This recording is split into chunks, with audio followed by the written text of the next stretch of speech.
అలా సిద్ధపడాలని దేవుడు చూస్తున్నాడు. సంసోన్ అయితే అభిషేకిస్తుడే.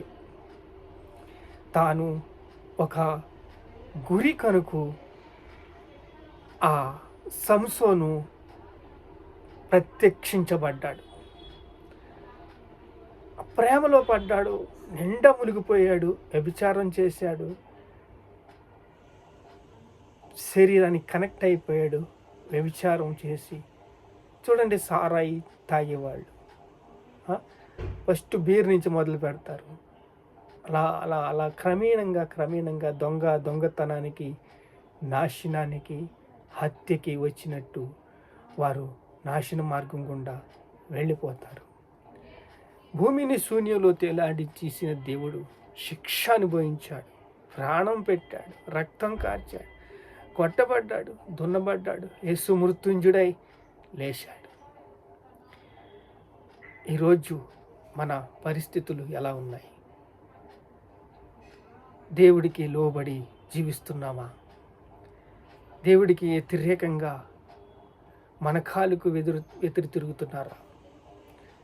పాపాన్ని అసహించుకొనిలాగా నీతికి దాసులవుతున్నారా? యేసుని సేవిస్తూ దేవునికి దగ్గరగా నడిస్తే పెండ్లి కుమార్తె వలె వధువులా మీరు జీవిస్తారు, దేవుని ప్రేమను చూస్తారు. ఇక్కడ చూడండి, దుఃఖ దినములన్నీ సమాప్తమైనవి అంట. కొంచెం దుఃఖం, బాధ, కష్టం అన్నీ ఉంటాయి. వారి కన్నులు ప్రతి బాష్ప బిందువు తుడిచి వేస్తాను, మరణము ఇక ఉండదు, దుఃఖమైనను వేడిపైనను వేదనైనను ఇక ఉండదు, వేదన ఉండదు, దుఃఖము ఉండదు. ప్రతి బాష్ప బిందు వారు ఆయన ప్రజల యందురు, ఆయనతో కాపురం ఉంటారు. ఇదిగో దేవుని నివాసము, దేవుని నివాసము. దేవునితో మనము ప్రయాణము, యేసుని సేవించటము, దేవుని ప్రేమించటము. నువ్వలి నీ పొరుగువాన్ని ప్రేమించి, దేవుడిచ్చిన దర్శనాన్ని నేనే మార్గం అన్నాడు ఆయన. ఆయన మార్గం గుండా మనం నడిచినట్లయితే దేవుడు మనల్ని ప్రేమించి ప్రభువే దేవుడుగా, వెలుగు కాంతిగా, యుగాలు రాజ్య పరిపాలనగా చేస్తారు. దేవదూతలు మనకి అండగా ఉన్నారు, సహాయం చేస్తారు. ఈ పని దేవుడు చేసే పని. పరిశుద్ధులతో ఐక్యత, దేవునితో సహవాసము, దేవునితో సంబంధము. మనము ఇరుకు మార్గం గుండా వెళ్ళాలి అంటే మనం లాజారు చాలా ఇబ్బందులు పాల్పడ్డాడు. అయితే సంసోన్ అయితే పాపంలో పడిపోయాడు. పాపంలో పడిపోయిన వాడు ప్రార్థన చేయలేడు. లోతు జీవితాన్ని చూడండి. దేవదూతలు కాపాడారు, దేవదూతలు రక్షించారు. కానీ తన భార్య ఏమో పెరాశతో ఉప్పు స్తంభం అయిపోయింది. తాను ఎప్పుడైతే మాద్యము సేవించేలాగా తన జీవితాన్ని పాపానికి అప్పగించుకున్నాడో, తను గెపితి లేకుండా తాగుతూ పట్టాడు, కోమలోకి వెళ్ళేలాగా తాగుతూ పట్టాడు. తను ఏం చేస్తున్నాడో తనకి తెలియని పరిస్థితులు లోకానికి శాపం తీసుకొచ్చి పెట్టాడు.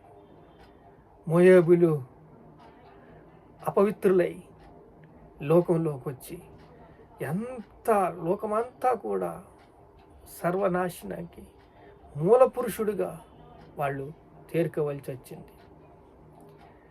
ఈరోజు పరిశుద్ధులుగా అంటే తరతరాలు పరిశుద్ధులుగా జీవిస్తారు, దేవుడిని పరిచయం చేసేలాగుంటారు, దేవుడితో మాట్లాడేలాగుంటారు, దేవుడిని ఆ యొక్క ఆత్మ సన్నిధానానికి నడిపించేవారిలాగా ఉంటారు.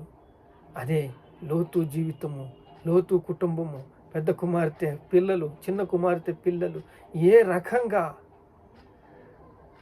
జీవితము బెరాస్ అయిపోయిందో, మూల పురుషులుగా తయారయ్యారో, పాపాన్ని అంటగట్టుకున్నారు. అలాగా ఇక్కడికే ముగిసిపోలేదండి. ఈ ధనవంతుడి జీవితం మనం ఎంతో హాయిగా చూస్తున్నాం. సంసోను జీవితం ఎంత నరకం చూస్తున్నాం.